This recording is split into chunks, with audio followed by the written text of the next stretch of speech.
In this week's video we're mixing with the rich and famous, well, anchoring near them anyway. We see the results of people trafficking in Turkey on the Greek border. And we decide to put some lures out and do some big game fishing. I've got a fishing rod out with a big lure on to catch a whopping great tuna. Ha ha ha. The engine is running. Whoa! Whoa! I can't believe that! We look at the performance of our solar over the last 10 days with us running everything electric, including the water maker.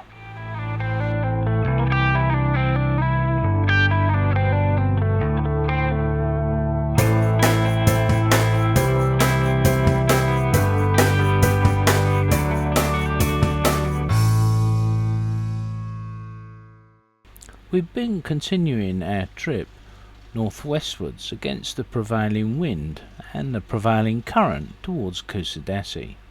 We've been travelling when the winds have been reasonably light, and that means travelling either late in the afternoon or early in the morning. Our route northwards has kept us in Turkish waters, and at times this has meant that we have to travel quite a few extra sea miles just to stay on our side of the border, as it were.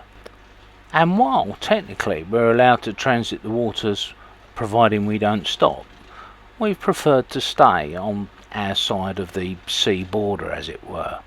As I say, this has meant travelling quite a few extra sea miles, but we're where we should be now, and we've made it, and it's been an interesting trip.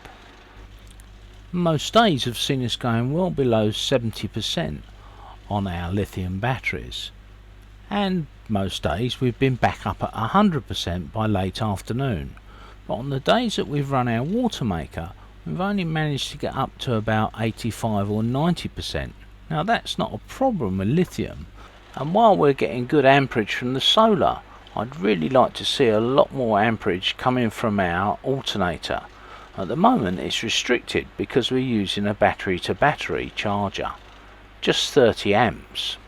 The alternator can produce a potential 115 amps, so over the winter I'm going to be looking at what we can do to get that full potential out.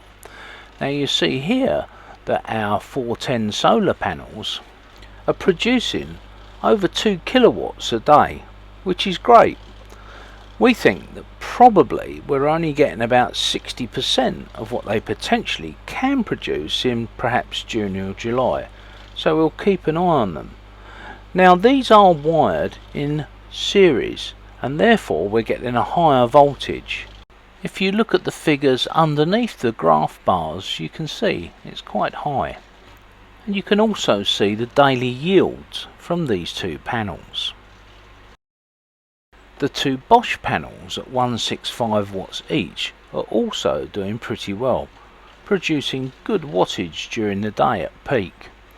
But the voltage is lower because they're running in parallel, and I think we're going to change this and see how they perform when we put them in series, because last time we did that they did pretty well. One of the things I'm really pleased about is the Victron VRM system, and basically our system reports to a website. We have access to that website and we can check what things have been doing over certain periods of time, like last 2 days for example. And with all this data coming in and being stored on our own website, it gives us the opportunity to do some real research into what is working best for us.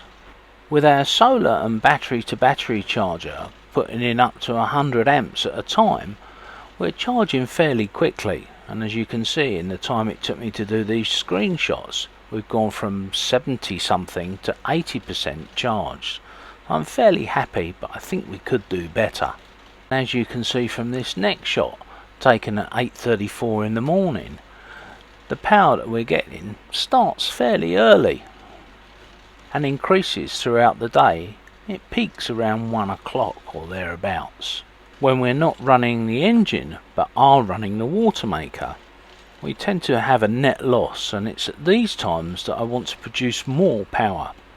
So I'm going to look into that over the winter. Stay tuned.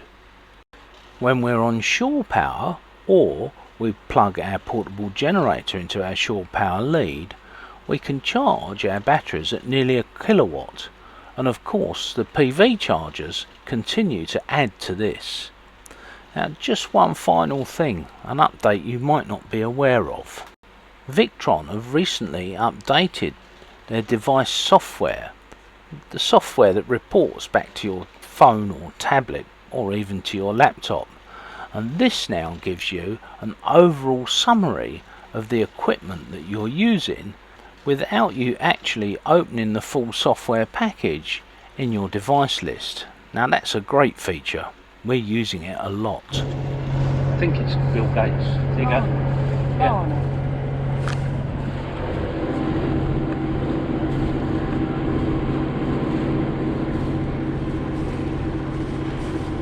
Yeah, or it's either Jane, Jana, Lana. L-A-N-A? Yeah, I think so, more than J-A-N-A.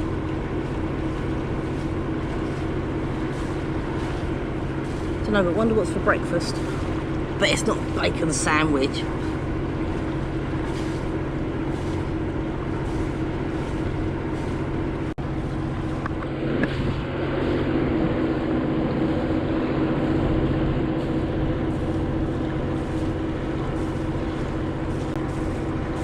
Garage is bigger than her boat.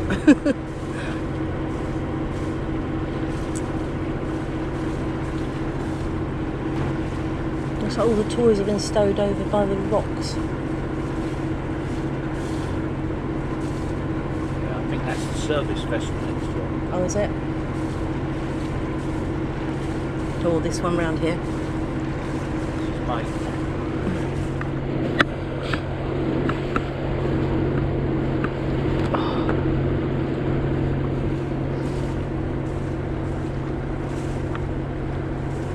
Let them remember to shut those doors before they go to sea.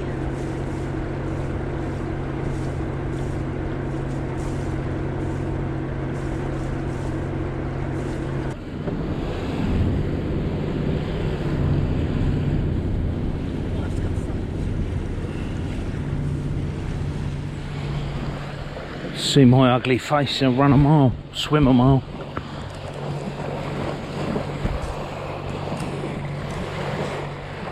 No.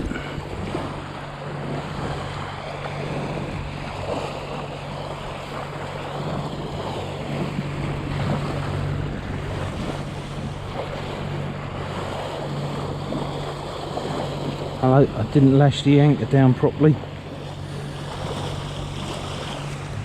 Need to do that.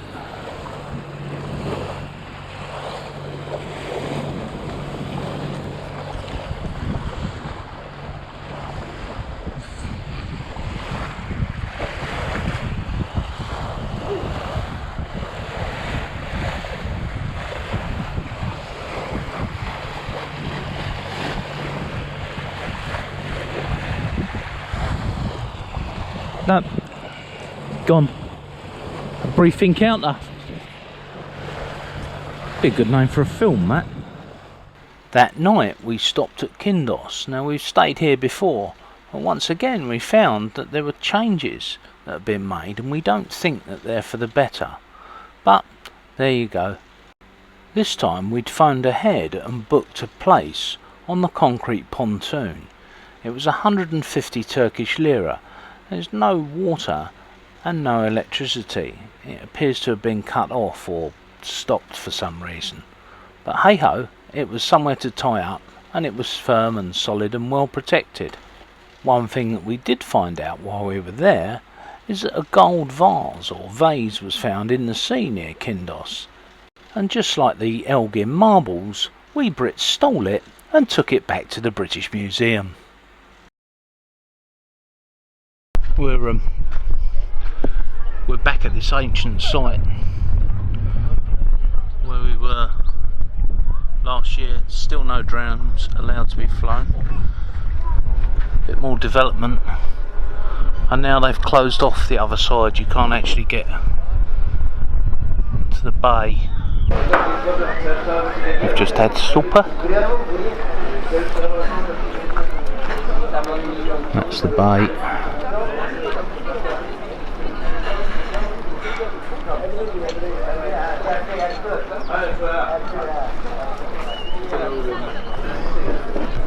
So we rang ahead and pre-booked. It's 150 Turkish lira. It's a concrete pontoon here, and then it goes to wood. Some fairly shallow, but good place to tie up. Apparently there is water and electric, but they don't appear to be working. And that's where we were last year, out there.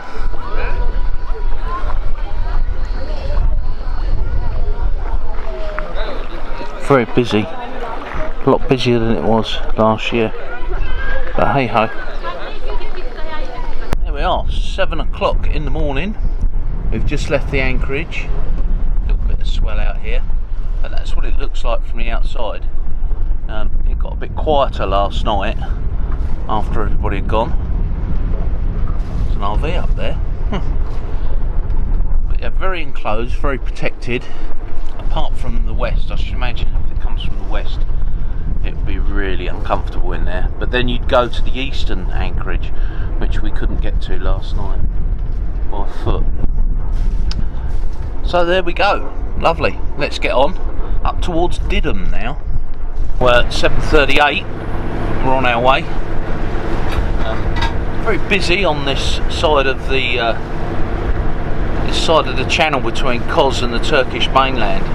But we're at tuna speed now, so I've actually for the first time in ages put a line out the back with a nice big plug on it to see what happens.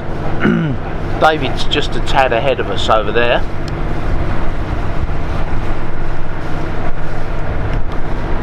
It's 7:30 in the morning. There's where we've got to go, look. This red line here is the Greek border, and so we've got to try and go outside of that, which we've done. We've plotted a course that keeps us outside. That's where we are now, look, down there.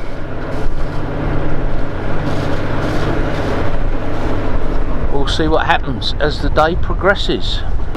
Water maker update. That is a 12 litre bucket. It's filled up. You can just see it says 12 on the side there. You can see it says 12 there. 20 minutes to fill that up from the water maker using that little white hose there, which is now filling our big washing bucket with RO water. The reason we're doing that is we want to clean the solar panels down.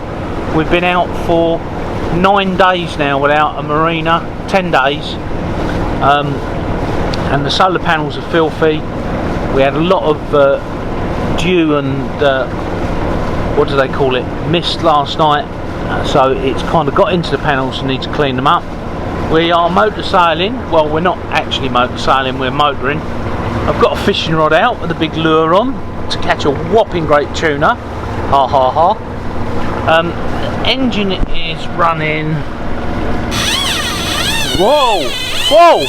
I can't believe that! Whoa! Take the camera! Take the camera! Turn it off. Slow the boat down.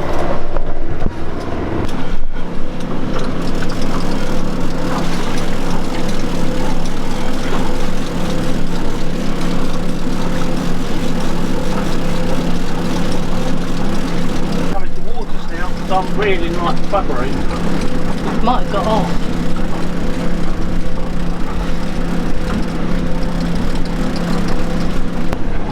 It had steel trace, it's gone straight through.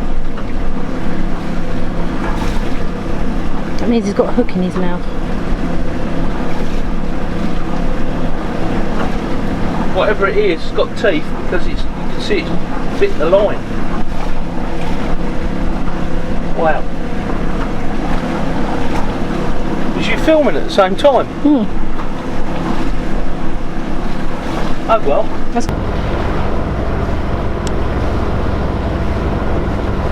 Little boxes on the hillside, and they're all made out of ticky-tacky little boxes on the hillside, and they all look just the same. Well, that's the best impression I can do. What is it? Little boxes on the hillside. This is just north of Bodrum. Focus. Bloody focus, camera. We're just north of Bodrum, and this is all the little boxes on the hillside, and they're all made out of ticky-tacky. They all look just the same. There's a pink one. There's a blue one. What was his name? That Irish singer.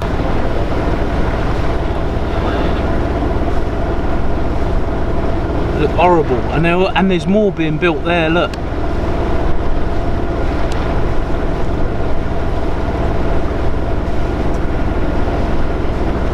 There'll soon be banana boats and jet skis. Our next stop was here at Didham, just outside Didham Marina. Good holding and a great place to stay the night. Another sunrise.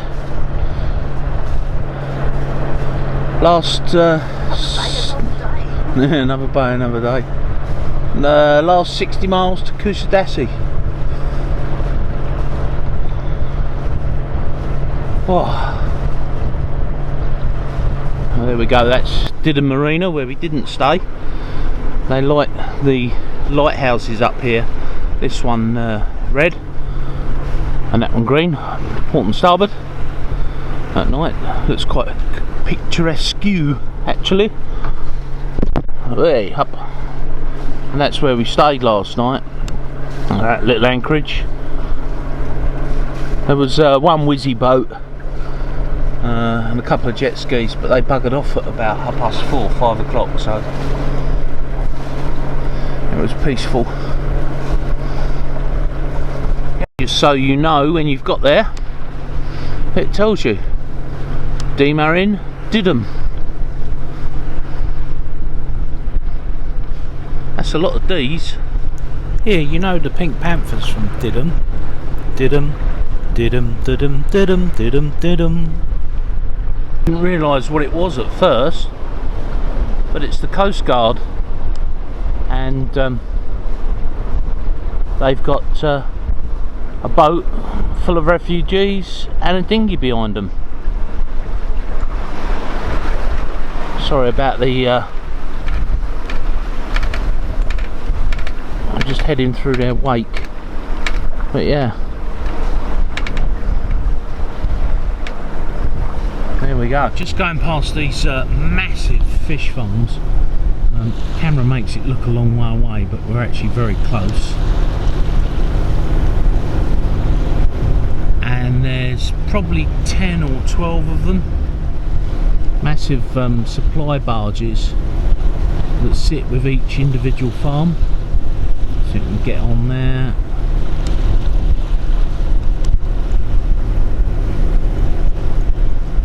Looks like they've got accommodation on them and all sorts.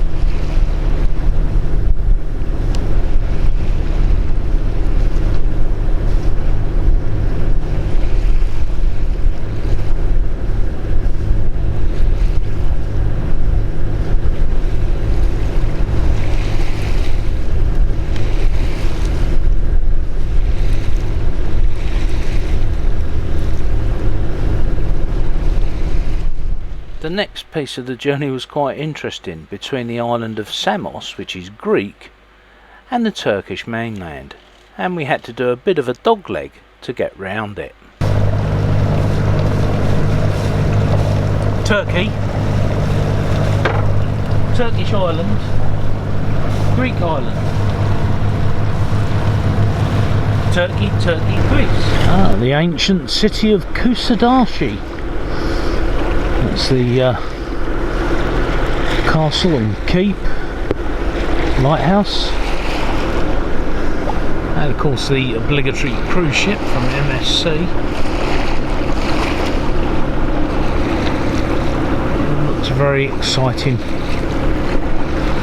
And this is, yeah, this is a free marina for us as part of our Setter Group Free Marinas scheme.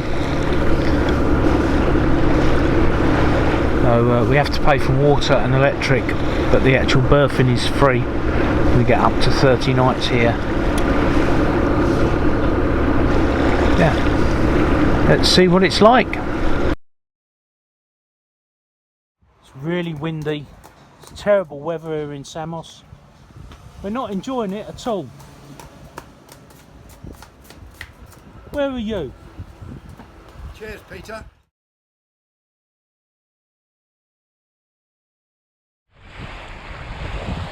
Put your boobs away, darling.